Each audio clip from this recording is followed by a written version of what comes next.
Assalamualaikum warahmatullahi wabarakatuh. Alhamdulillahi wahdah, wassalatu wassalamu ala man la nabiyya ba'dah, amma ba'd. Yang saya hormati seluruh jajaran pimpinan cabang Muhammadiyah Suki Waras, bapak-bapak dan saudara-saudara sekalian yang dimuliakan Allah. Alhamdulillah pada malam hari ini kita diizinkan oleh Allah Subhanahu wa taala untuk tetap istiqomah dalam upaya kita tafaqquh fiddin, mendalami agama melalui kajian ketarjian pada kesempatan ini. Salawat dan salam semoga tetap senantiasa kepada junjungan kita Nabiullah Muhammad SAW, keluarganya, sahabatnya, dan seluruh orang yang mengikuti sunnahnya sampai hari kiamat. Bapak dan saudara sekalian yang dimuliakan Allah, melanjutkan topik kajian kita.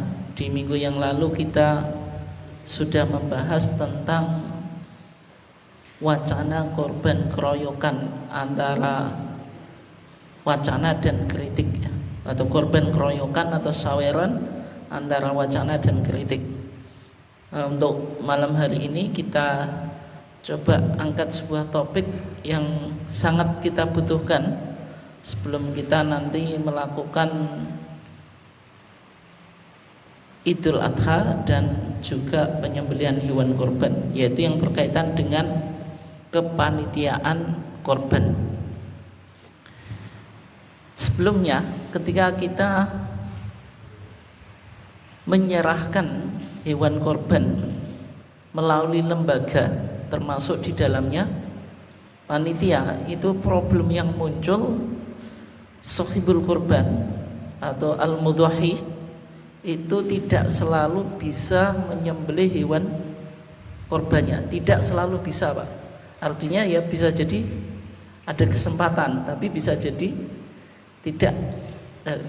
Misalnya korban melalui lembaga itu termasuk korban secara online, kan kita hanya percaya kepada sebuah lembaga yang mengurusi hewan korban, lalu kita hanya transfer uang, nanti korbannya akan disembelih kita nggak tahu kan itu, atau mungkin dikasih tahu tempatnya hanya secara umum, yang jelas kita tidak memiliki kesempatan untuk menyembelih sendiri.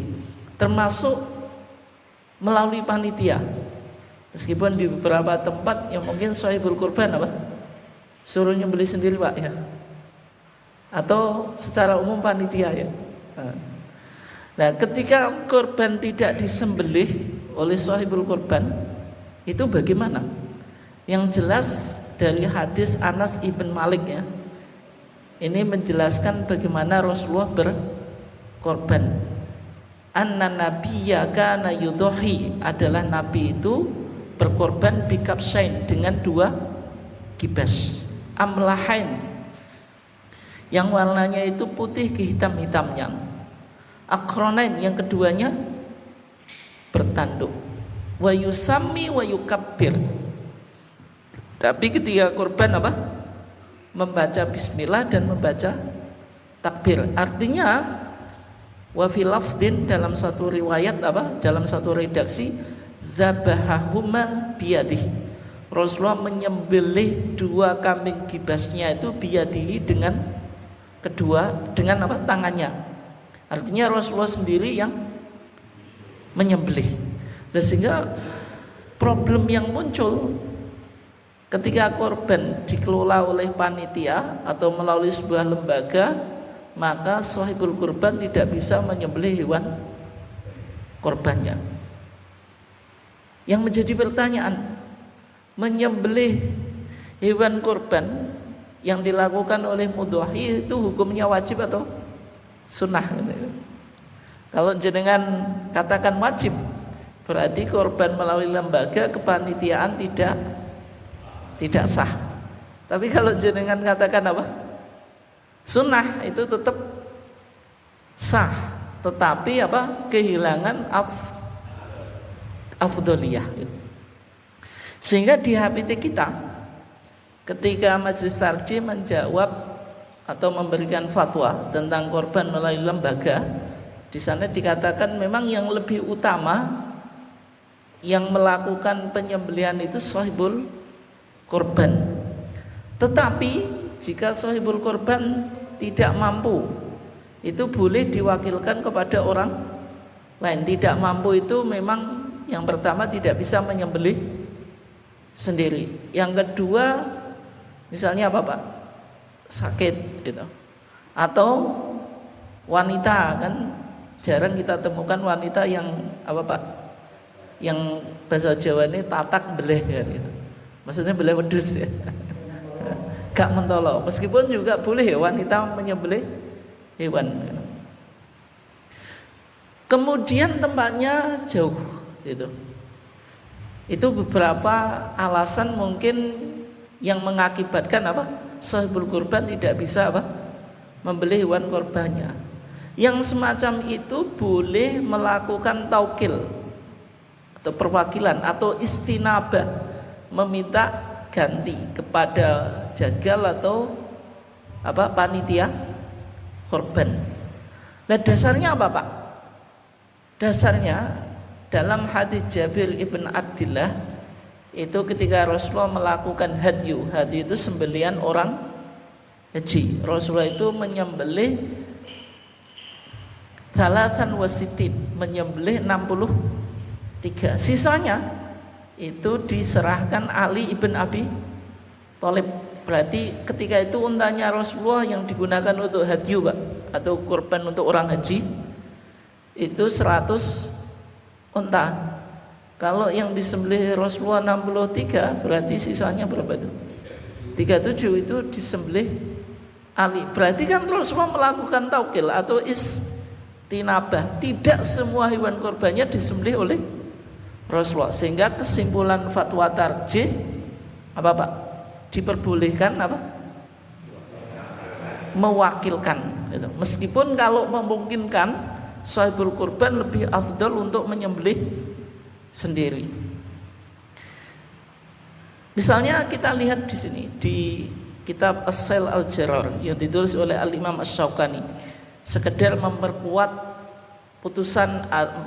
fatwa tarjih tersebut.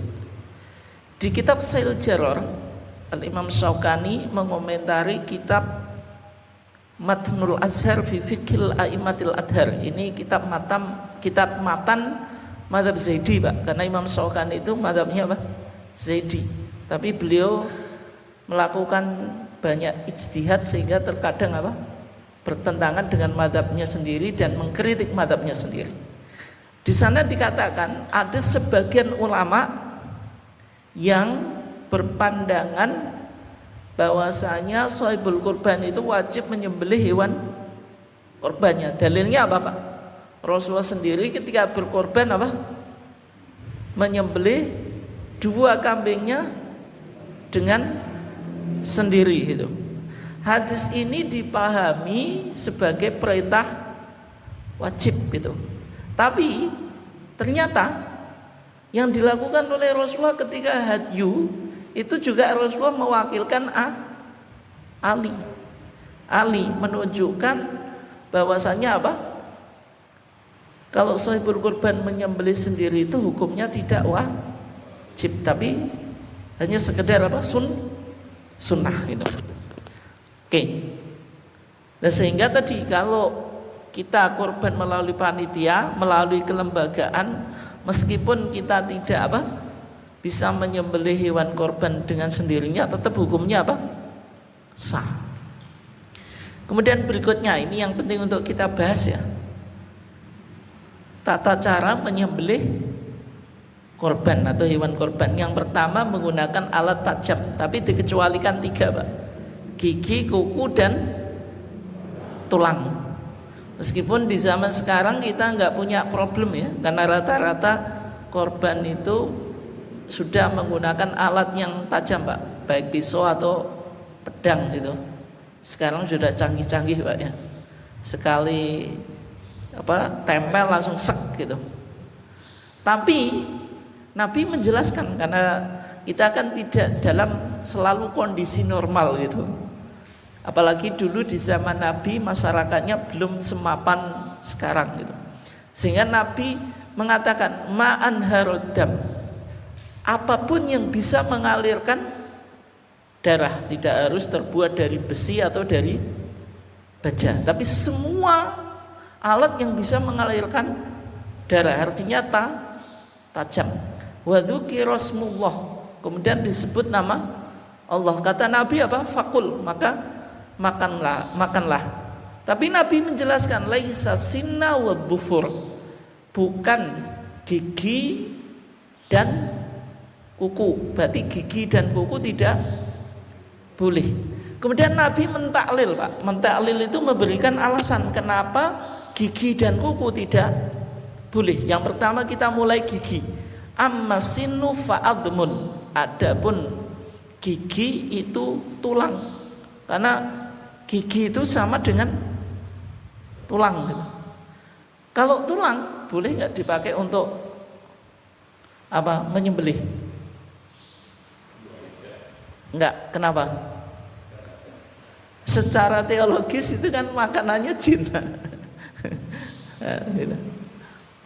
Meskipun tulang itu misalnya tajam itu, tapi tidak diperkenankan untuk menyembelih. Wa amma dzufur, adapun kuku.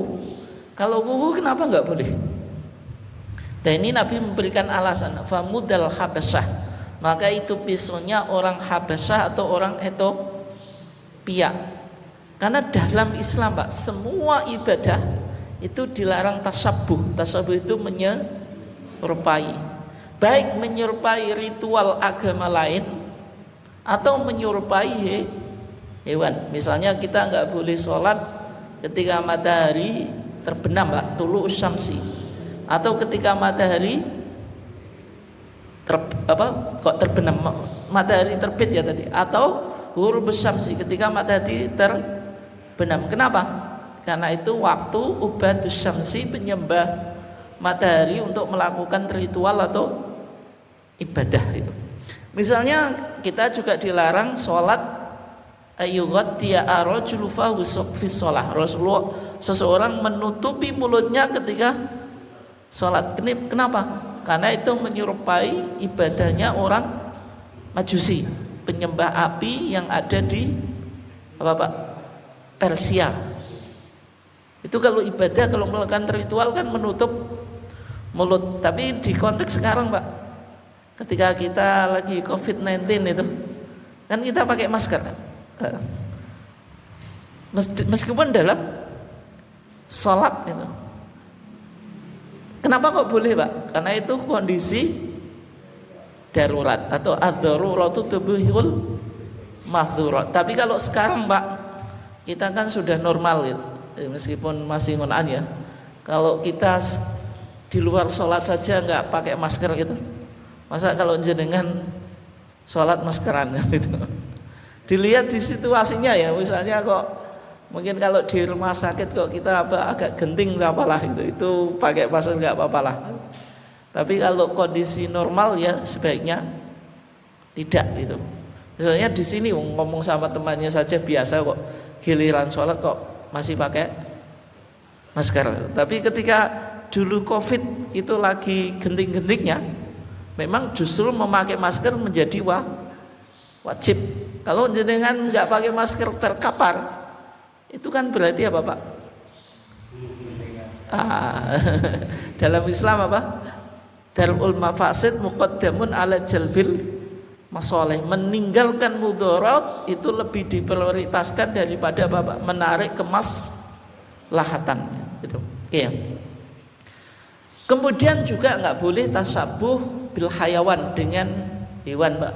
Sehingga ketika kita sholat mau sujud, lututnya dulu atau tangannya dulu? Apa, Pak? Lututnya dulu atau tangannya dulu? Dua-duanya boleh, itu yang paling enak. Nggak, kalau menurut tarjih yang mana?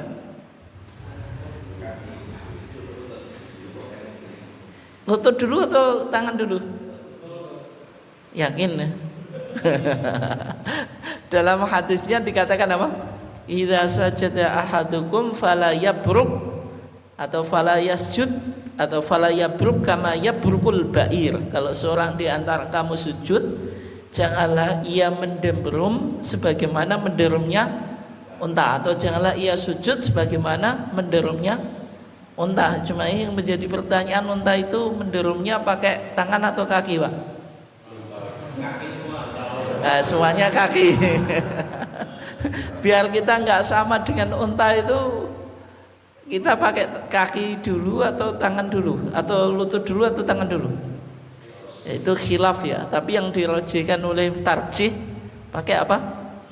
Lutut. Sehingga di APT kita kalau sujud ya lutut dulu. Dan alasannya karena lutut, kalau kita sujud itu kan turun ke bawah, Pak.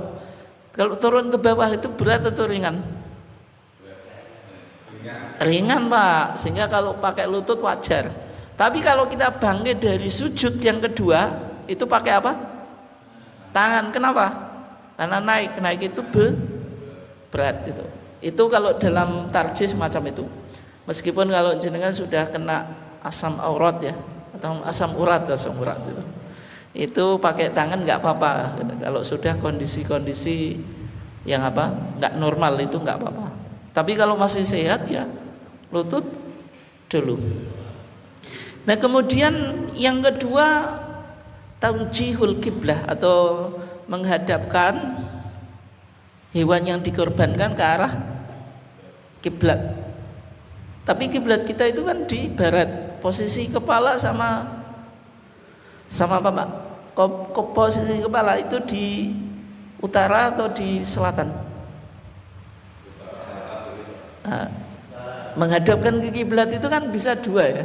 Baik kepalanya di utara itu tetap hewannya menghadap kiblat, di selatan juga menghadap kiblat. Tapi umumnya yang apa, Pak? Utara. Kenapa utara? Kenapa, Pak? Untuk memudahkan kepala di selatan. Kok bisa memudahkan, gimana, Pak? Oh, karena di kanan, Pak ya. Ya, kalau jenengan kepalanya di utara, jenengan menghadap kiblat.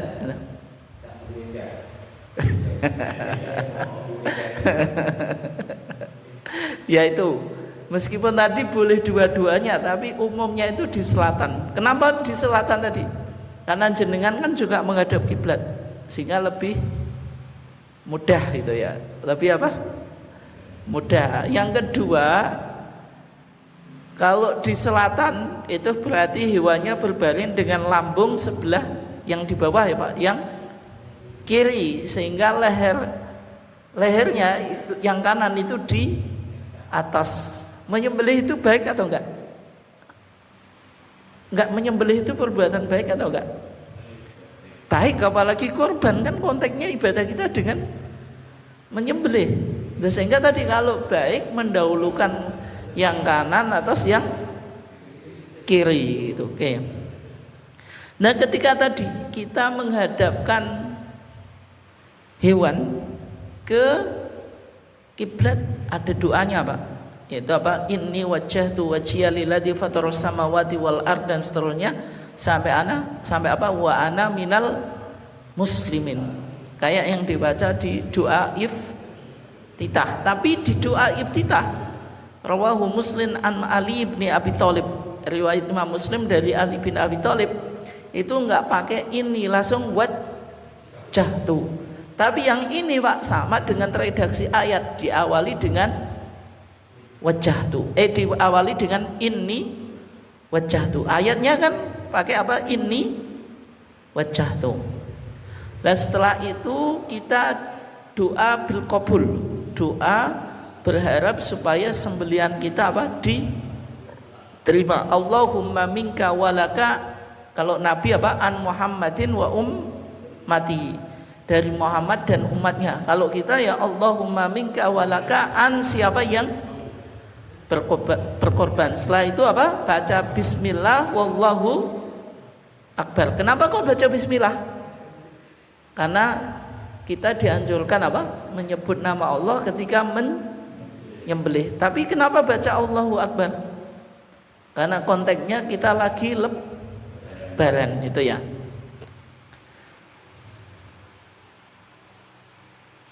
Kemudian ini ya yang perlu yang saya sampaikan, di dalam mazhab Syafi'i itu ada 5 sunnah yang jumlahnya 5 yang dianjurkan kita menyembelih. Ini saya ambilkan dari kitab Matan Abi Suja atau yang terkenal apa?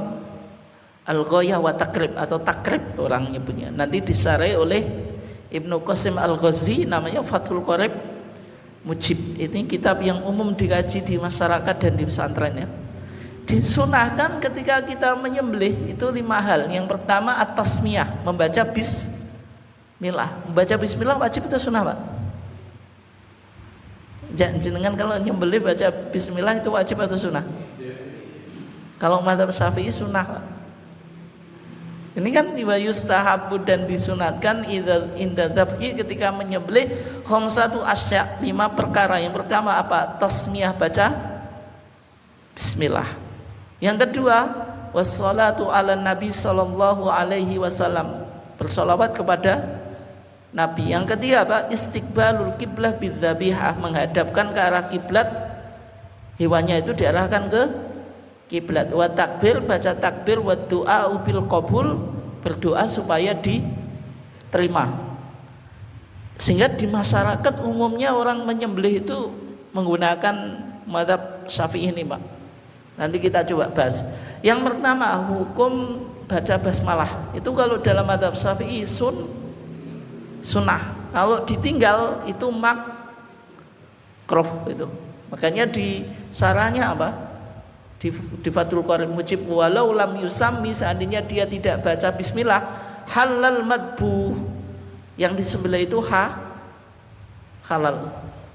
Dalam mazhab Syafi'i enggak wajib baca bismillah. Nah, terus bagaimana dengan ayat wala ta'kulu mimma lam yudkarismullahi alaih, janganlah engkau memakan apa yang tidak disebut nama Allah. Ayat ini sama mazhab Syafi'i, Pak, dipahami itu konteksnya sembelian yang ditujukan kepada berhala atau apa? Patung yang dilakukan atau tuhan-tuhan orang kafir Quraisy. Itu maksud wala ta'kulu, dan janganlah engkau memakan mimma lam yudkarismullahi alaih, itu kayak sembelian yang disembelih atas nama dewa, atas nama patung, atas nama apa? Berhalanya orang Quraisy. Bukan bicara tentang kalau seorang muslim dia menyembelih lalu tidak baca bismillah berarti haram, sehingga hanya dimakruhkan. Ini kalau dalam mazhab apa? Syafi'i. Tapi sebagian ulama, Pak, mensyaratkan kalau orang itu ingat baca bismillah hukumnya wajib, tapi kalau lupa tetap halal, Pak. Kenapa? Hadis Rafi ibn Khadij ini, Nabi kan bersabda ma'an harodam, segala yang mengalirkan darah, wa dzukirasmullah, dan disebut nama Allah. Kata Nabi apa? Fakul, seolah-olah kan mensyaratkan kalau menyembelih harus disebutkan nama apa? Allah. Kalau tidak disebut maka tidak boleh dimakan. Makanya Nabi kan apa? Mensyaratkan 2 hewan yang disembelih itu halal jika terpenuhi 2 syarat, Pak.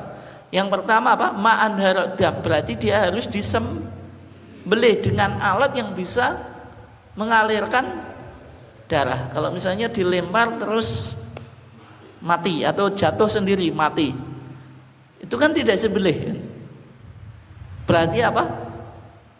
Tidak halal. Yang kedua, wa dzukirasmullah, harus disebut nama Allah. Dan sehingga sebagian ulama, Pak, itu berpandangan, misalnya Al-Imam Syaukani berpandangan kalau baca bismillah itu hukumnya wajib, tapi disyaratkan bagi orang yang ingat. Kalau tidak ingat kan tetap halal kalau dia seorang muslim itu. Tapi wajibnya itu ketika tadi ingat, misalnya jenengan mau nyembelih ingat baca bismillah, sengaja tidak baca, itu baru haram. Tapi kalau lupa Kan apa? Ya tetap halal. Karena apa? Rufi al-qalamu an salasin. Yang pertama apa? Orang yang lupa sampai ia ingat, gitu. Kemudian yang kedua, baca sholawat kepada Nabi. Nah, ini ada dasarnya atau enggak, Pak? Kalau jenengan ngamati di masyarakat itu biasanya orang yang menyembelih Allahumma sholli ala sayyidina Muhammad terus bismillah, gitu. Atau apa? Bismillah terus Allahumma sholli ala Muhammad. Pernah dengar gitu enggak? Ya kan, baca sholawat kan? Alasannya apa? Alasannya karena setiap disebut nama Allah juga kita dianjurkan menyebut nama Rasulullah. Tapi kalau Allahumma sholli ala Muhammad nggak masalah, Pak. Maksudnya nggak ada konsekuensi pada hewan yang disembelih. Cuma konsekuensinya ada tuntunannya atau enggak, itu saja. Tapi tetap halal. Tapi kalau dia menyebut Bismillah wasmi Muhammad, itu, atau Bismillah wasmi Rasulih, dengan menyebut nama Allah dan nama Muhammad, halal atau enggak, Pak? Bismillah wasmi Muhammadin, dengan menyebut nama Allah dan menyebut Nabi Muhammad, halal atau enggak, Pak? Dan itu maknanya apa? Dan dengan menyebut nama Allah dan menyebut nama Muhammad, itu kalau jenengan mengucapkan semacam itu maksud jenengan apa? Maksudnya apa? Kalau bahasa Arab ya, Bismillah, baknya itu apa? Dengan itu apa? Lil isti'anah, minta tolong. Bismillah, saya minta tolong dengan nama Allah, kan itu. Makanya setiap kita melakukan sesuatu kan baca Bismillah, intinya apa, Pak? Minta tolong. Baknya itu lil isti'anah, menunjukkan arti minta tolong.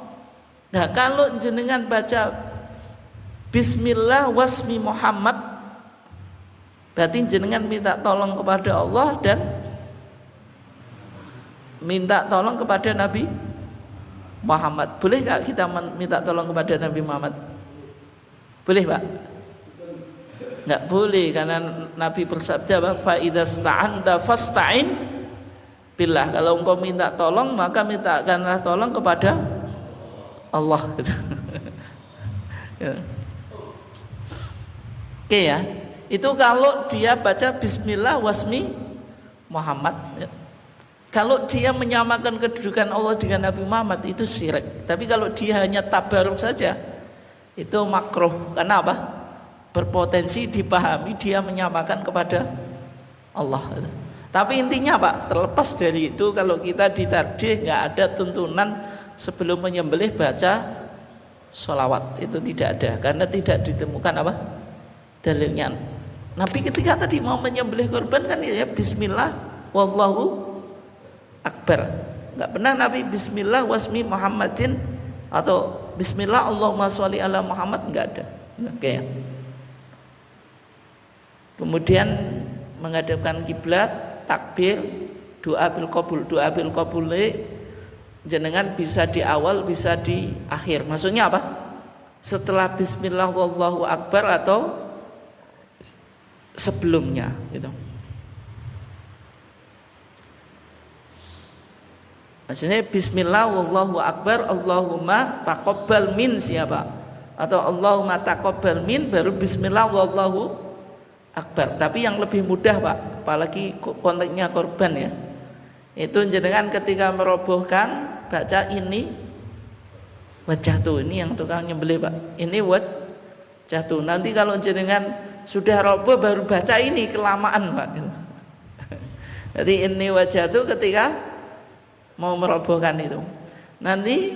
Dan juga tadi doa bil qabulnya atau doa supaya diterima korbannya itu disebut sebelumnya itu, sehingga nanti kalau posisi kambing atau posisi sapi sudah Sudah apa Pak? Sudah berbaring, tinggal bismillah wallahu akbar. Meskipun jenengan boleh saja bismillah wallahu akbar baru Allahumma taqabbal min, tapi itu kelamaan. Bisa jadi sapi ini apa Pak? Berontak gitu. Apalagi kalau jenengan nggak punya trik untuk merobohkan sapi itu. Tapi sekarang sudah banyak Pak pelatihan itu. Kalau jenengan nggak ngikuti pelatihan, cukup lihat YouTube kan sapi itu.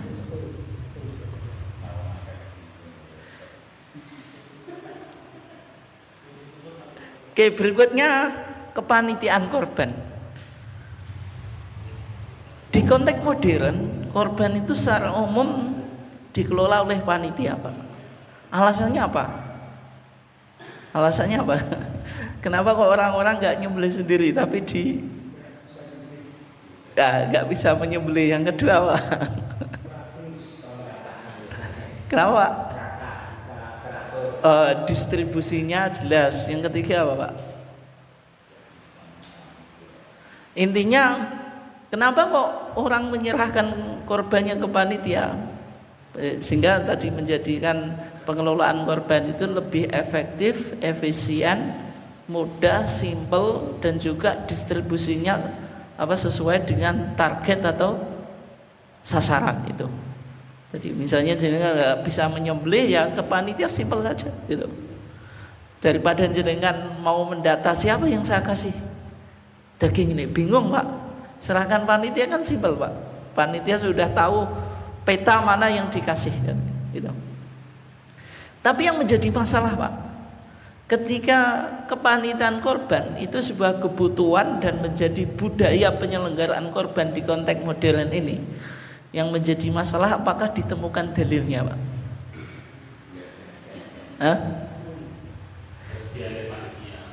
Di zaman Nabi korban itu ya tidak diserahkan ke panitia. Sampai sekarang Pak saya belum menemukan dalil Nabi membentuk kepanitiaan korban terus Nabi ketua panitia. Itu kan saya belum menemukan dalilnya. Ya, yang ada apa tadi kan Nabi menyembelih 2 ekor kambing kibas, disembelih sendiri, simpel saja gitu. Sebagaimana juga zakatul fitri Pak. Zakatul fitri itu di zaman Nabi tidak pernah ada amil zakat. Tapi amil zakat itu berlaku pada zakatul mal itu.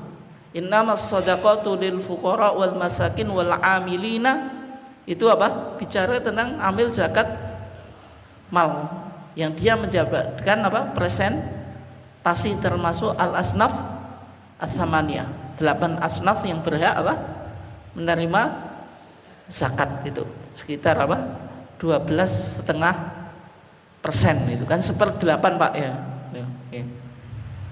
Tapi kalau zakatul fitri tidak ada gitu. Tapi Pak Muhammadiyah tahun 1920-an itu sudah merombak pendistribusian zakatul fitri, dibentuk kepanitiaan.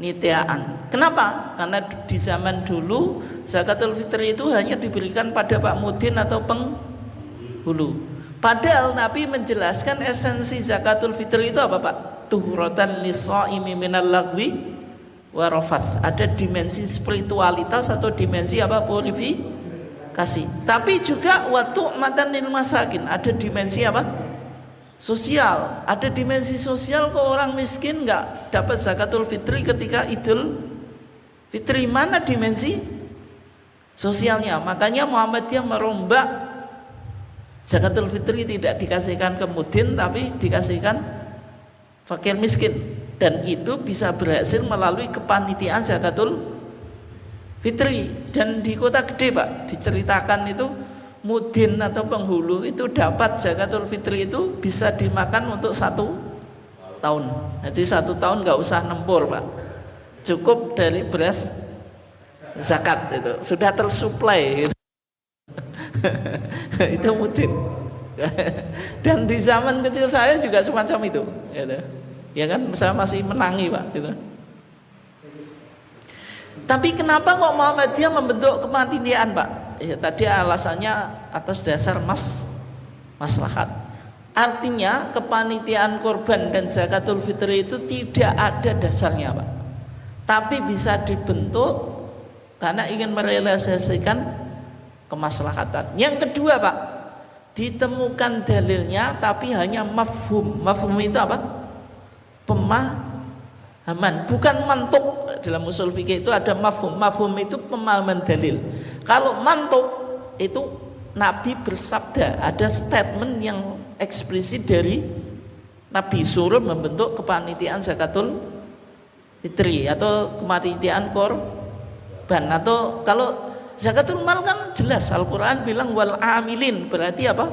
Punya dalil secara eksplisit. Tapi ketika di Munas Palembang, Pak, 2014 di Palembang ya, itu dibahas kepanitiaan korban itu ditemukan isyaratnya atau mafhumnya dari hadis Ali ibn Abi Thalib.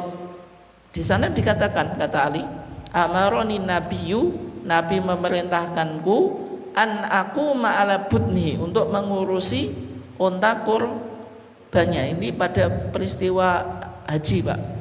Nabi berkorban dengan 100 unta. Nabi tadi apa? Menyerahkan kepada Ali. Berarti Nabi sohibul kurban, Ali kayak apa, Pak? Panitia. Berarti kalau dengan jadi panitia kurban, melanjutkan legasinya Ali bin Abi Thalib. Kata Ali, wa an uqassima luhumaha, semua dagingnya apa? Dibagikan. Meskipun sohibul kurban boleh nggak makan daging kurbannya? Boleh. Karena Al-Quran bilang apa? Fakulu minha, makanlah kamu sekalian, tapi minha. Minha itu litamba'id, menunjukkan sebagian, bukan seluruhnya gitu. Sehingga kalau seluruhnya itu enggak korban ya. Karena Al-Quran bilang apa? Minha. Tapi di sini Ali membagikan semua dagingnya karena diperintah oleh Nabi. Sehingga Nabi makan atau enggak, Pak? Hah? Seolah-olah tidak, Pak. Kalau misalnya sohibul kurban enggak makan daging kurbannya, sah atau enggak? Sah gitu. Sah. Tapi kalau makan juga sah, tapi yang penting enggak boleh semuanya. Kalau semuanya bukan korban. Wa juludaha, kulitnya juga dibagikan. Berarti kulit juga dibagikan. Padahal kulit itu untuk orang Arab itu jarang yang mengkonsumsi, Pak. Suruh membagikan. Dibuat apa? Nah, dibuat sepatu, dibuat apa, Pak? Jaket. Buat timba dan sebagainya ya. Itu suruh dibagikan. Sehingga kalau kulit itu dibagikan boleh. Misalnya dikasihkan orang miskin itu satu kulit. Tapi kadang juga ada kecemburuan sosial, Pak. Kulit ya. Akhirnya apa, panitia apa? Dicacali, Pak. Dicacali terus dibagi. Kalau bisa masak enak juga, Pak. Apa jenis kulitnya apa, Pak? Cacek, bisa dicacek. Atau digoreng juga enak ya. Tapi terkadang masalahnya tidak semua ibu-ibu telaten ngerumat kulit, Pak. Sehingga kalau dapat kulit itu langsung dibuang gitu. Sok melete, apalagi apa tadi? Dagingnya banyak. Kalau semacam itu yang terjadi apa? Mubadir. Nah, sehingga pernah muncul pertanyaan yang diajukan ke majelis tarjih. Kalau misalnya kulit itu dijual, kemudian dibelikan daging, atau kalau korbannya banyak, Pak, itu bisa dapat satu kambing. Tapi kalau dapat satu kambing, jenengan nggak usah tanya lagi, ini korbannya siapa gitu. Nah, itu jawabnya angel, Pak. Karena itu apa, kumpulan dari banyak orang gitu. Semacam itu diperbolehkan, tapi syaratnya apa? Uang korbannya atau uang tadi, uang penjualan kulit itu tidak boleh dikembalikan pada sohibul korban. Misalnya kilik kiberetan korban, winginane apa adol kulit, itu nggak boleh. Kenapa nggak boleh? Karena namanya korban itu sudah digunakan untuk ibadah, nggak boleh ditransaksikan. Berarti dia kayak korban tapi kecuali kulit tadi. Ya. Sehingga kalau fatwa tarjih macam itu Pak. Tapi kalau jenengan ingin aman ya kulit dibagikan nggak apa-apa. Berarti kalau dibagikan ya beres, nggak ada masalah. Tapi kalau dijual pun tadi diperbolehkan, tapi syaratnya apa? Nggak boleh uangnya dikembalikan ke sahibul korban. Tapi kalau misalnya uang kulit dibuat makan-makan panitia Pak, boleh atau enggak? Dapat kambing, kambingnya disate panitia, boleh enggak? Tidak boleh. Nanti kita bahas ya. Wajilalah, aksesorisnya juga dibagikan, karena unta itu punya aksesoris. Kalau kita sapi nggak ada Pak ya. Alal masakin, atas orang-orang miskin, ini objeknya ya. Kemudian Ali berkata, wala u'tiya, dan aku tidak memberi, tidak boleh memberi fi jizaratiha, dalam penyembeliannya, minha, dari tadi, dari daging, kulit dan sebagainya itu, syai'an, sesuatu pun. Artinya tukang jagalnya tidak boleh dikasih upah dari daging, kulit dan sebagainya dari hewan korban. Lalu dari mana Ali ngasih upahnya Pak? Dalam hadis yang lain apa? Nahnu nu'tihi min indina, kami kasih tukang jagal itu dari uang kami sendiri. Berarti Ali bayari tukang jagal, tukang jagalnya terima upah Pak, tapi upah uang, bukan upah daging. Boleh nggak? Boleh itu. Nah, berarti dari hadis ini Pak disimpulkan sama majelis tarjih, tugas dan fungsi kepanitiaan korban, tugasnya adalah apa? Membantu sahibul korban. Fungsinya apa? Memudahkan penyelenggaraan korban. Sehingga apa? Panitia tidak boleh mengambil upah penyembelian dari hewan korban. Misalnya apa? Panitia karena menyembelih Pak, nanti semua jatahnya panitia kepala. Kepala ya sudah apa? Milik panitia. Kaki milik panitia. Kemudian apa lagi Pak? Hati milik panitia. Atau karena mungkin korbannya kambing ya, 10 kambing, panitia dapat upah 1 kambing. Itu tidak boleh. Tapi panitia boleh membebankan pada sahibul korban apa? Uang operasional, atau menganggarkan dari sumber lain. Misalnya PCM sudah ada anggaran untuk korban, dananya terserah lah, kalau punya usaha dan sebagainya itu. Masjid ada kas untuk penyelenggaraan korban, karena kan panitia itu kan ragat Pak, butuh modal, plastik, patok, apa Pak, terpal, semacam-macam ya, itu butuh dana. Sehingga tadi panitia boleh menganggarkan dana. Sebagaimana Ali Pak, Ali kan bayar tukang jagal. Artinya kan Ali kan butuh modal kan gitu, untuk membayari tukang jagal. Tapi Pak, yang perlu kita pahami ya, di sini pembahasannya, bolehkah panitia dapat bagian daging korban? Boleh atau enggak Pak? Boleh atau enggak? Boleh atau enggak Pak? Panitia nanti kalau korban dapat sekian daging, atau misalnya dapat 1 kambing, kayak amil zakatul fitri Pak.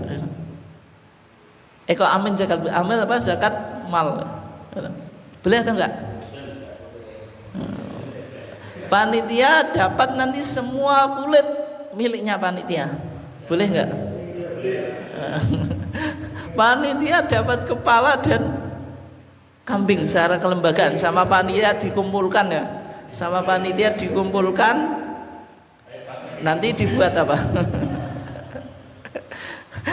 Dikumpulkan nanti dibagi-bagi sendiri gitu. Tapi ini upahnya panitia, boleh atau enggak?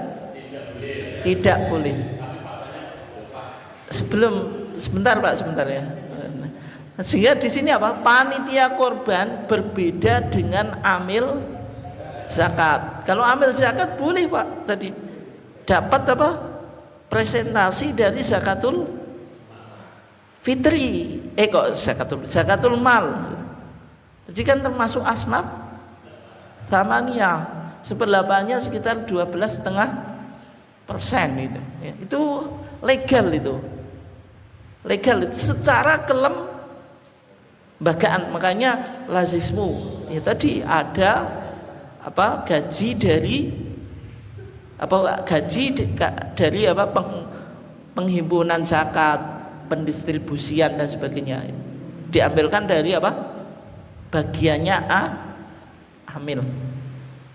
Oleh sebab itu Pak, kepanitiaan secara kelembagaan itu tidak berhak mendapatkan bagian atau jatah dari hasil korban secara kelembagaan Pak.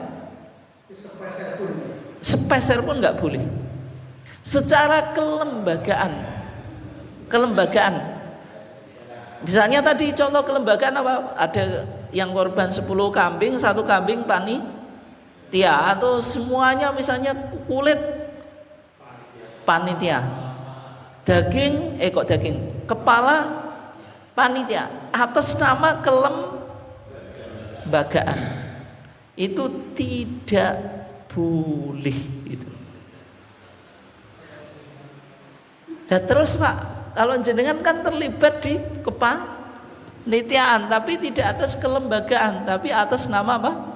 Individu atau personal.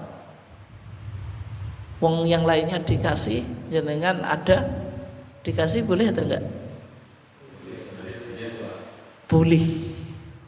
Boleh, tapi bukan atas kelembagaan panitia. Meskipun saya tahu Pak, di masyarakat ya pasti memahami kelembagaan panitia, makanya merubah tradisi adat itu susah Pak. Kalau jenengan karena terlibat di situ, misalnya dapat kakak di setiap kakak berapa Pak? Biasanya di 1 kilo atau 2 kilo? Setengah kilo Pak, gimana? Nah, misalnya setengah kilo ya. Kemudian jenengan panitia di situ, tapi secara individu lah Pak, bukan kepanitiaan. Itu ya dikasih setengah kilo, bukan atas lembaga panitia, itu boleh gitu. Ini mirip Pak, tapi kalau salah akad ya gimana Pak?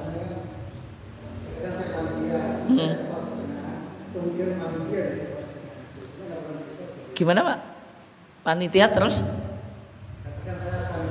Nggih. Kemudian setengahnya itu saya jadi panitia. Ya, semacam itu boleh Pak, tapi memandangnya secara individu, bukan kelembagaan. Iya, bisa dipahami itu enggak?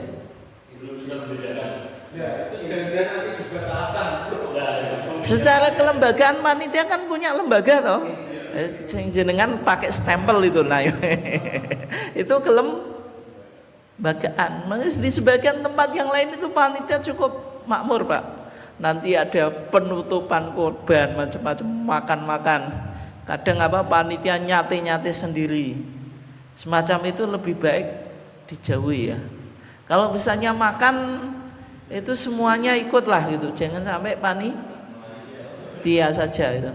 Nanti kalau panitia saja itu pasti jenengan mengirai panitia wis kesel kadek menggok. Padahal panitia korban itu tidak dapat upah gitu. Tapi kalau digaji uang Pak, itu malah boleh gitu. Karena bukan dari bagian korban. korban.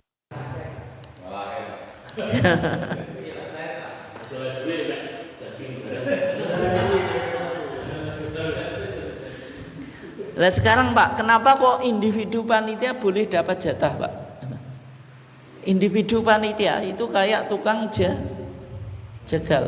Kalau jenengan manggil tukang jagal dikasih upah uang jelas boleh Pak, sebagaimana dilakukan Ali. Tapi misalnya beliau pedus korbanku, kok tak upahi dase, itu hak nggak boleh Pak.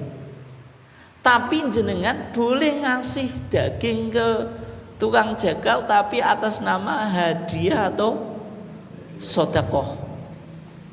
Bedanya apa Pak? Bedanya apa? Kalau upah itu kompensasi jasa. Makanya hati-hati Pak, untuk jadi panitia susah ya. Jangan sendirian sok ini kompensasi jasaku kok gak dihargai. Itu nanti mengarahnya upah Pak itu. Ya kan? Tapi kalau hadiah atau sedekah itu kan tergantung sahibul korban, mau dikasih setengah kilo, sekilo kan urusan sahibul korban. Tapi nak kompensasi jasa Pak, jenengan iso oleh gremeng. Mau aku beli wedhus mau ndase tok. Yo sak lulangi kan ngono. Itu boleh karena apa? Kompensasi jasa. Ya. Bisa dipahami? Kenapa kok boleh panitia itu? Apa kok panitia atau tukang jagal Pak? Ini di kitab fikih mazhab Hambali Pak, dan juga mazhab Syafi'i sama ya. Intinya tukang jagal nggak boleh mendapatkan apapun dari korban sebagai opah. Tapi walahu i'ta'uhu, sahibul korban boleh memberikan tukang jagal sodakotan au hadiyatan sebagai sedekah atau hadiah. Kenapa? Li'annaha basyaraha wa taqat ilaiha nafsuha, karena tukang jagal itu yang berinteraksi langsung dengan sahibul korban. Wong korban itu Pak yang konik kan, wa'at imu ayatnya, wa'at imu al-qani'a wal mu'tar, dan berikanlah kamu makan orang yang fakir yang tidak meminta-minta Pak. Yang tidak meminta-minta itu yang duduk di rumah Pak, ada korban nggak pingin tahu, itu dianjurkan ngasih daging korban. Wal mu'tar itu kalau ada korban sing jerabing niku Pak, itu juga dikasih. Meskipun kalau konteks sekarang Pak, jenengan punya kebijakan kabin jerabing, padahal kakane ya wis didata Pak. Meskipun nggak dikasih nggak apa-apa ya, karena tetap nanti di rumah dapat apa? Dapat bagian. Tapi kalau di zaman Nabi kan belum ada pendataan kakak itu. Makanya kalau yang mendatangi korban ya dikasih. Kalau sekarang semua yang mendatangi korban dikasih Pak, nanti ya repot gitu. Akhirnya apa? Tidak maksimal atau tidak rata gitu. Tapi kembali ke tadi ya, kalau keanggotaan panitia sekedar ini Pak, hukumnya boleh gitu. Nah, misalnya yang masak-masak itu Pak, sebagian pendapat itu ada yang agak ekstrim Pak, masak yang nggak boleh gitu. Soalnya nanti kalau dimasak panitia ngira itu opah itu, jerih payahnya. Tapi kalau mungkin itu nggak bisa dihindari Pak ya. Masak ada, tapi ketika masak jangan sampai jangan munculkan ini khusus panitia gitu. Nanti kalau jenengan khusus panitia mengarahnya ke opah lagi Pak.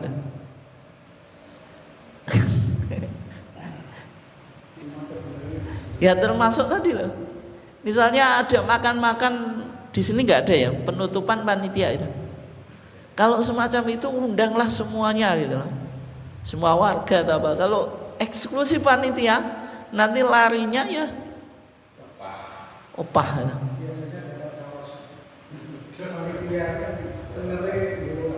Lah kalau dapat kaos nggak apa-apa kan, selama tidak diambil dari korban kan nggak apa-apa. Ya nggak apa-apa. Ini bisa dipahami ya. Tapi ini apa Pak, ngasih tahu susah loh Pak kan. Yang penting secara kelembagaan tidak boleh loh. Tidak boleh. Tapi kalau individu apa tadi Bu? Boleh. Tapi jangan salah tangkap loh. Nah ngono panitia wis belas gak oleh. Akhirnya juga nek sing rumat, Pak. Boleh tapi secara individu bukan secara kelembagaan gitu. Bisa dipahami ya? Nah, misalnya kelembagaan tadi misalnya apa? Panitia mensyaratkan kalau apa tadi? Panitia yang dapat kepala dapat kambing, dapat apa? Kaki dan sebagainya. Panitia kalau kambingnya 10, panitianya 1 gitu. Nah, semacam itu nanti mengarah seolah-olah sebagai kompensasi jasa kelembagaan.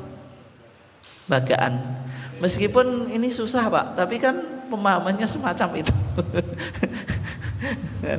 Ya. Berikutnya siapa yang berhak menerima daging korban ya? Yang pertama saya langsung saja. Sahibul korban itu boleh apa? Mendapatkan, tapi tidak boleh dimakan semuanya. Al-ba'is al-faqir, orang yang sengsara lagi fakir. Al-qani, orang miskin yang dia tinggal di rumah Pak, tidak meminta. Al-mu'tar yang meminta-minta. Kemudian al-masakin, orang-orang miskin. Berikutnya apa saja yang boleh dilakukan oleh sahibul kurban? Memakan daging korban boleh, membagikan semua bagian dari hewan korban, dagingnya dibagikan semuanya boleh. Tapi kalau dimakan semuanya enggak boleh gitu. Kulit, aksesoris hewan korban juga apa? Dibagikan. Menyedekahkan kepada fakir boleh. Menghadiahkan kepada orang yang berkecukupan boleh Pak. Ini penting Pak. Kalau jenengan mampu atau kaya Pak, itu dapat daging korban sebaiknya tidak usah dijual. Tapi kalau orang fakir, miskin, itu tamlik Pak, terserah dia. Nah kok terserah dia Pak? Wong orang fakir adanya daging Pak, tapi berasnya nggak ada. Masa jenengan harus makan dagingnya, gak usah didol, diewangi nggak punya kok. Kalau orang fakir itu sudah tamlik, terserah dia mau gunakan untuk apa. Tapi kalau jenengan merasa mampu dapat daging korban secara etika saja lah, terus jenengan dol juga gak pantes.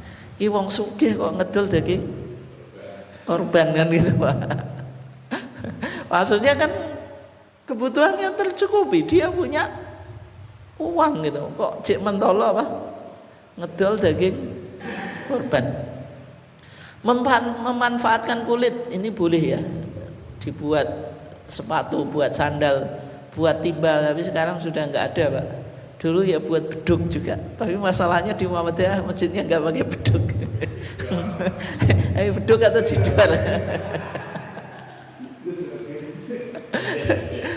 Kemudian yang tidak boleh dilakukan sahibul kurban, buat dramen HW Pak ya. Ya kalau mau itu nggak apa-apa Pak. Nggak betul itu, nggak apa-apa itu. Ya. Menjual bagian dari hewan korban, kulit, daging juga nggak boleh. Tapi kulit tadi ada beberapa apa? Syarat ya, boleh dijual tapi nggak boleh kembali ke sahibul korban uangnya. Memberikan bagian dari hewan korban sebagai upah penyembelian, tetapi boleh diberi sebagai bagian dari penerima daging korban gitu. Itu yang berkaitan dengan kepanitiaan korban. Ya silahkan kalau ada yang ditanyakan, monggo.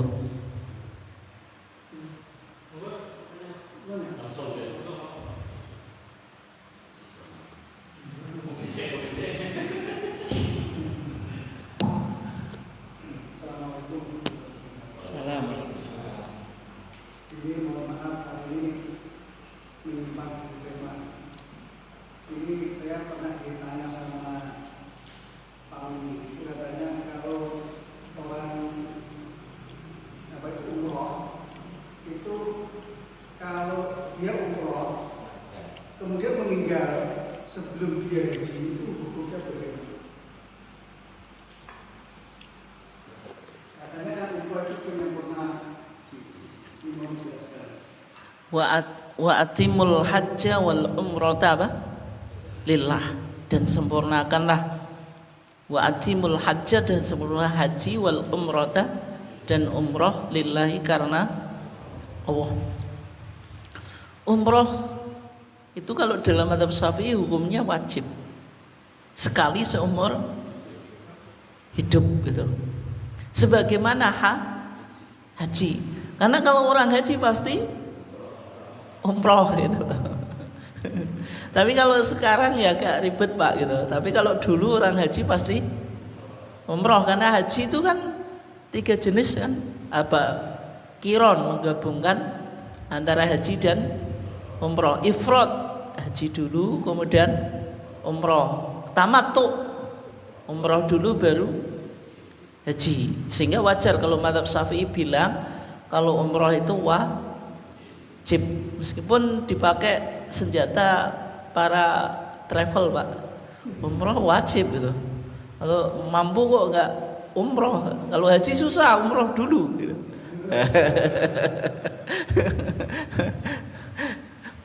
Nabi itu umroh seumur hidupnya kan cuma 4 kali itu. Nah tadi kalau sudah umroh terus belum haji meninggal bagaimana? Ya nggak apa-apa gitu. Karena ibadah haji itu kan berkaitan dengan istitoah, kemampuan. Walillahi ala nasi hijjul baiti man istata'a ilaihi apa? Sabila, yang bisa melakukan perjalanan ke sana, punya fisik yang kuat gitu. Yang kedua punya zat, punya materi yang kuat, menggabungkan antara ibadah materi dan ibadah fisik. Mungkin materi ada tapi fisiknya sudah nggak kuat, nggak mampu. Fisiknya mampu tapi materinya nggak kuat itu.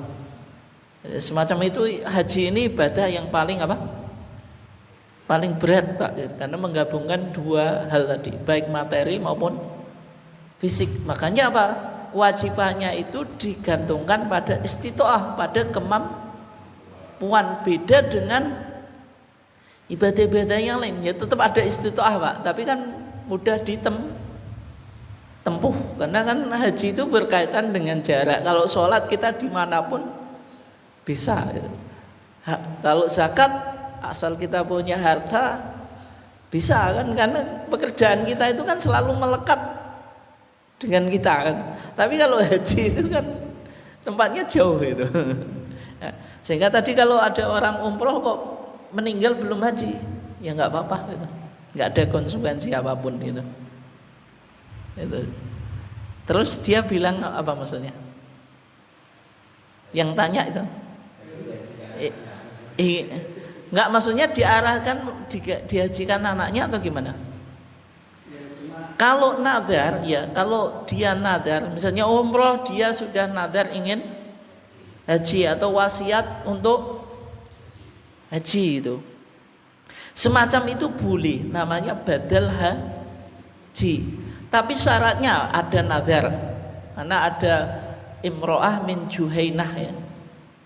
Dia sowan kepada Nabi, ya Rasulullah, inna ummi kutuwufiyat, ibuku telah meninggal. Dan nadharat antahujja, dia telah nadar ingin berhaji. Afa ahujju anha, bolehkah saya berhaji untuknya? Nabi bilang apa? Hujji anha, hajikan untuk ibumu. Kemudian Nabi bilang, araita law kana ladaiha dainun akunti qadhiyah, bagaimana pendapatmu kalau dia punya hutang, apakah engkau akan melunasi? Iya, na'am ya Rasulullah.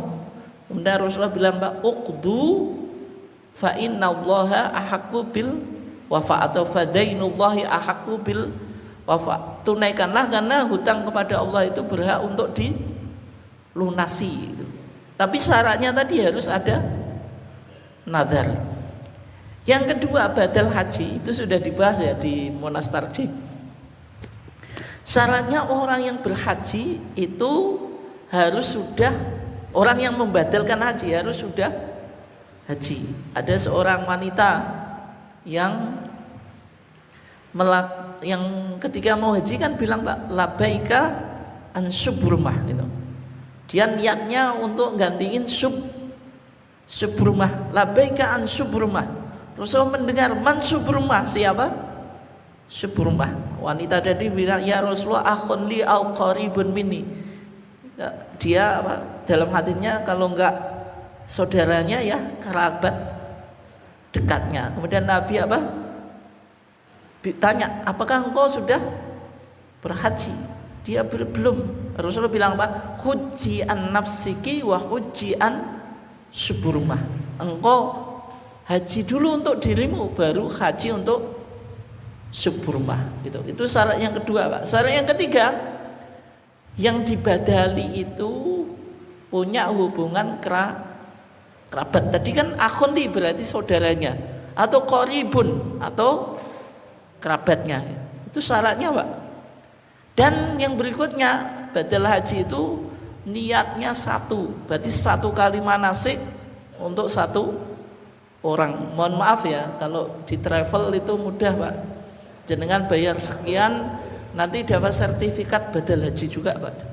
Tapi nggak tahu di sana jenengan itu yang biasanya niatnya itu digabung, Pak. Ya, diniatkan labbaika hajjan wa umratan lil jami', mungkin gitu. Pelaksanaannya satu. Dan semacam itu di fatwa tarjih, di putusan tarjih nggak diperkenankan, menghindari komersial dalam pelaksanaan ibadah. Tuh. Yang lainnya silakan. Nggak ada. Nggih, monggo Pak. Nggih.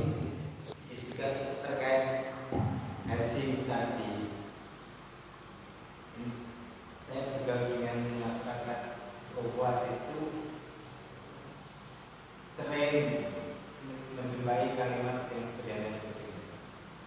Kalau Islam mengutamakan atau Islam berpenuh datangi batu ke Mekah, apa bedanya dengan yang mendatangi batu ke katanya begitu. Nah, ini padahal kita tahu mencium Rasul dan sebagainya itu kan sudah sudah protes waktu itu. Seandainya Rasulullah tidak menyuruh, saya juga melarang untuk mencium itu. Tapi intinya sudah menjadi kecemburuan masyarakat non-Islam karena menganggap bahwa haji itu adalah politik nanti untuk memakmurkan.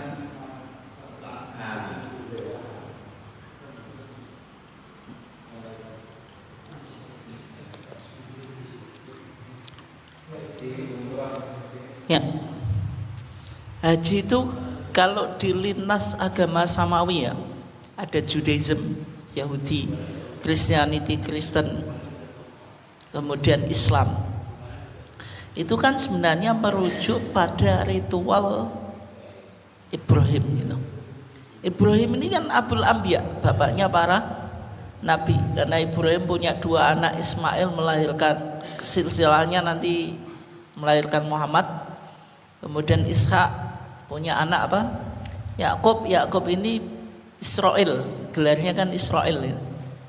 Kemudian punya 12 suku, ini ya disebut Bani Israel. Bani Israel itu keturunan Yakub. Nanti lahir agama Yahudi dari kata Yahuda, itu satu di antara 12 anaknya Yakub. Kemudian Kristen atau bahasa Al-Quran Nasoro, karena Yesus itu dari Nasiroh atau Nazaret, sebuah desa di Galilea di Palestina itu. Nama sebuah tempat gitu.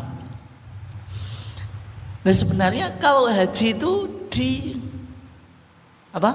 agama tiga ini, di Taurat itu ada, bahkan terjemahan Alkitab dulu sebelum itu Pak masih bahasa Melayu ya, itu Yesus juga pergi ke masjid gitu. Masjid itu dulu nggak ada padanannya, gereja itu belum muncul kata gereja. Yesus pergi ke masjid. Kata Mekah juga muncul gitu. Ya itu di terjemahannya gitu. Di Alkitab yang tahun apa 1918-an Pak itu. Itu dulu pakai masjid, kemudian pakai Mekah dan sebagainya. Artinya di Taurat itu juga bicara tentang ada ibadah haji gitu. Nah, sehingga sebenarnya kalau agama samawi ini tidak ada permasalahan ketika bicara tentang haji. Kemudian mungkin yang mengkritik tadi Pak apa di yang biksu itu ya. Ya apa bedanya? Intinya semua ibadah itu kan ada berkaitan dengan sesuatu yang disakralkan Pak. Semua keyakinan pasti melibatkan sesuatu yang disakralkan. Sehingga setiap umat punya apa? Setiap kepercayaan itu pasti tidak ada kepercayaan tanpa ada yang disakralkan, baik itu tempat ataupun ritual atau yang lainnya itu. Ya artinya ya sama-sama kepercayaan kita di Islam suruh ke Mekah, agama yang lain di Candi Borobudur. Ya dari sisi itu sama Pak, artinya sama, sesuatu yang dianggap sakral itu ya di semua agama ada gitu. Hanya saja kan Islam tetap ada nilai-nilai rasionalitasnya Pak. Misalnya haji itu tidak sekedar melakukan ritual, tapi ada kongres akbar, pertemuan umat Islam sedunia. Kita mengetahui bahwasanya Islam itu dipeluk oleh semua agama ya lewat haji itu. Pertukaran budaya dan sebagainya itu ya lewat haji. Ya, misalnya ketika kita mau tawaf, orang tawaf kan harus dari apa Pak? Rukun Hajar Aswad, karena Ka'bah itu kan punya 4 rukun loh. Rukun Hajar Aswad, yang ada Hajar Aswadnya yang merah, yang hitam itu loh Pak. Itu dulunya putih karena dosa kita itu jadi hitam. Kemudian ada rukun apa? Iraqi, rukun apa? Rukun Syam, terus rukun Yamani. Ketika Nabi mau tawaf kan Nabi mencium Hajar Aswad itu. Kalau nggak bisa ya cukup dipegang. Kalau kita sekarang nggak mungkin mencium Pak, hanya di lambe gitu, kemudian dikecup gitu. Nah, Umar bin Khattab ketika mau tawaf yang ia lakukan apa? Mencium Hajar Aswad. Makanya dia bilang apa? Ya. Makanya dia bilang bahwasanya Hajar Aswad itu apa? La tanfa wala tadur, laula anni raaitu Rasulullah SAW qabbalak ma qabbaltuk. Kalau saya tidak tahu, kalau apa? Saya kalau nggak tahu Rasulullah mencium kamu, saya tidak akan menciummu kan. Itu kan rasionalitas Umar bin Khattab. Intinya itu hanya simbol. Makanya kalau di teori barat itu ada apa? The rite of symbol Pak, atau ritual dan simbol itu ada. Saya lupa itu apa penggagasnya itu. Dia mengamati simbol-simbol dalam keagamaan. Hanya simbol tapi ada nilai rasionalitasnya. Sehingga Umar bin Khattab tidak terjebak pada simbol Hajar Aswad, tapi tadi nilai pada ittiba, mengikuti Rasulullah itu. Ya. Kalau di Islam semacam itu ya, setelah dicium baru melakukan tawaf. Semuanya kan ada hikmahnya, ada nilai filosofisnya Pak. Dulu karena tawaf ini kan ibadah haji yang tertua di antara rukun-rukun haji itu. Dulu tawaf dulu gitu. Misalnya sebelum Nabi melakukan tawaf kan orang jahiliyah sudah tawaf, tapi dengan apa Pak? Telanjang. Karena mereka beranggapan apa? Mereka kan menyadari bajunya itu kotor, macam-macam kotor, tapi untuk Ka'bah harus suci gitu. Dia apa? Dulu sampai Hijr Ismail itu kan masuk di wilayah Ka'bah Pak, tapi di zaman Nabi itu menjadi di luar Ka'bah, kan ada cuma lingkaran itu. Sama Nabi dibiarkan, tidak dimasukkan ke Ka'bah, meskipun Nabi bisa membangun ya. Dan kenapa kok demikian? Karena orang kafir Quraisy itu tidak mau membangun Ka'bah dari hartanya yang kotor, meskipun dia tahu yang mencuri atau melakukan hal yang jelek Pak, tapi untuk Ka'bah nggak boleh. Beda dengan sekarang Pak, koruptor itu biasa nyumbang masjid. Tapi kalau dulu orang kafir Quraisy itu masih punya itu loh, Ka'bah ini hal yang suci, tapi harta dia yang kotor nggak mungkin dimasukkan ke Ka'bah. Kalau kita sekarang itu Pak. Mungkin itu ya. Yang lainnya silahkan, ada atau enggak ya? Nggih, monggo Pak. Jadi Muhammadiyah dia ada aturan di yang gaya. Terus misalnya si anak pengen belajarkan itu gimana Pak? Kalau misalnya dari Indonesia kan berarti kan dia harus haji diri sendiri. Iya. Ya kalau mau badal haji dia ya haji sendiri. Atau cari keluarganya yang sudah haji. Misalnya jenengan kan tadi ingin menghajikan orang tuanya, jenengan belum haji, cari kerabatnya yang sudah haji, suruh berangkat membadalkan haji. Tapi kalau jenengan, aku kok penakmu toh ngakui orang kaji, berarti jenengan kaji dulu gitu kan. Enggak, kalau ingin membadali, cari kerabat yang sudah pernah haji. Tidak bisa bersamaan, artinya Niatnya dua nggak bisa. Tapi misalnya kalau uangnya itu dari orang tua yang tadi ketebalan nggak dia Loh, kalau nazar maksudnya gimana? Dia pengen haji cuma kemudian diteruskan anaknya yang tidak haji. Ya nggak apa-apa, ya nggak apa-apa gitu. Ya nggak apa-apa gitu. Soalnya kalau semacam itu kan jenengan mau badali orang tua, mau jenengan belum haji, berarti haji dulu. Kalau misalnya saya haji dulu, nanti karena ini dari orang tua, nanti kalau saya sudah kaya baru badali, ya boleh. Untuk sekarang meskipun uangnya dari orang tua, tapi kalau jenengan niatnya badali, uang belum haji, makanya tetap berangkat, diniatkan untuk dirinya sendiri gitu. Nanti kalau sudah punya rezeki ya berangkat lagi kan itu. Oke, yang lainnya silakan. Korban jadi haji ini.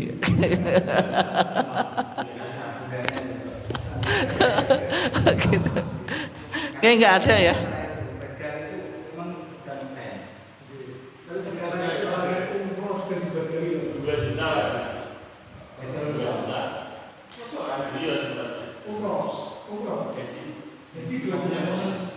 Enggak semacam itu, enggak usah semacam itu, enggak usah tergiur ya gitu. Kita di Muhammadiyah kan ibadah itu harus realistis, manfaat atau tidak. Termasuk orang yang umroh berkali-kali itu kan kalau ditarjih itu sebaiknya tidak dilakukan. Yang lainnya masih sekolah nggak teropan Pak. Orang miskin juga, karena itu sudah ada dulu Pak, tafakhur, ada mubahah, ya, rasa kebanggaan cuma saja itu. Padahal orang miskin nggak diopeni Pak, kemudian sekolah juga nggak diopeni, tapi untuk semacam itu.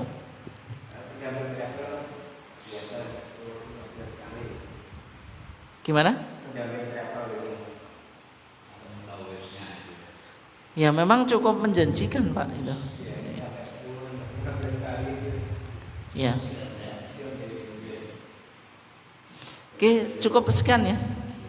Ya kurang lebihnya mohon maaf. Wassalamualaikum warahmatullahi wabarakatuh.